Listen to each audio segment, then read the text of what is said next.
വയസ്സുമായി ബന്ധപ്പെട്ട് വരുന്നൊരു ചോദ്യമാണ്. രവിക്ക് വീണയേക്കാൾ 10 വയസ്സ് കൂടുതലാണ്. അടുത്ത വർഷം രവിയുടെ വയസ്സ് വീണയുടെ വയസ്സിന്റെ 2 മടങ്ങാകും എങ്കിൽ രവിയുടെ ഇപ്പോഴത്തെ വയസ്സ് എത്ര? അപ്പൊ നമുക്ക് നോക്കാം. അടുത്ത വർഷം എന്താ സംഭവിക്കുന്നേ? അടുത്ത വർഷം രവിക്ക് വീണയുടെ ഇരട്ടി വയസ്സ് അല്ലെ? രവിയുടെ വയസ്സ് വീണയുടെ വയസ്സിന്റെ 2 മടങ്ങാകും. അപ്പൊ രവിയുടെ വയസ്സ് വീണയുടെ വയസ്സിന്റെ 2 മടങ്ങാകും. അപ്പൊ ഞാൻ വീണയുടെ വയസ്സ് എക്സ് എന്ന് കൊടുത്താൽ രവിക്ക് എന്തായിട്ട് എടുക്കാം? 2x ആയിട്ട് എടുക്കാം. സോ ഇവര് തമ്മിലുള്ള വയസ്സിന്റെ വ്യത്യാസം 10 ആണ്.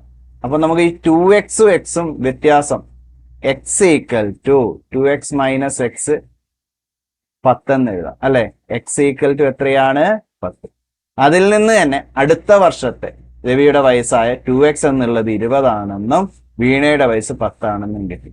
ശ്രദ്ധിക്കണം, ഇത് അടുത്ത വർഷത്തെ കാര്യമാണ്. നമ്മളോട് ഇപ്പോഴുള്ള രവിയുടെ വയസ്സാണ് ചോദിച്ചത്. അപ്പോ ഇപ്പം രവിക്ക് എത്ര വയസ്സായിരിക്കും? അടുത്ത വർഷം രവിക്ക് എത്രയാ? 20 വയസ്സ്. ഇപ്പൊ രവിക്ക് 1 വയസ്സ് കുറവായിരിക്കും. ഇപ്പൊ രവിക്ക് എത്ര വയസ്സാ? 19 വയസ്സ്.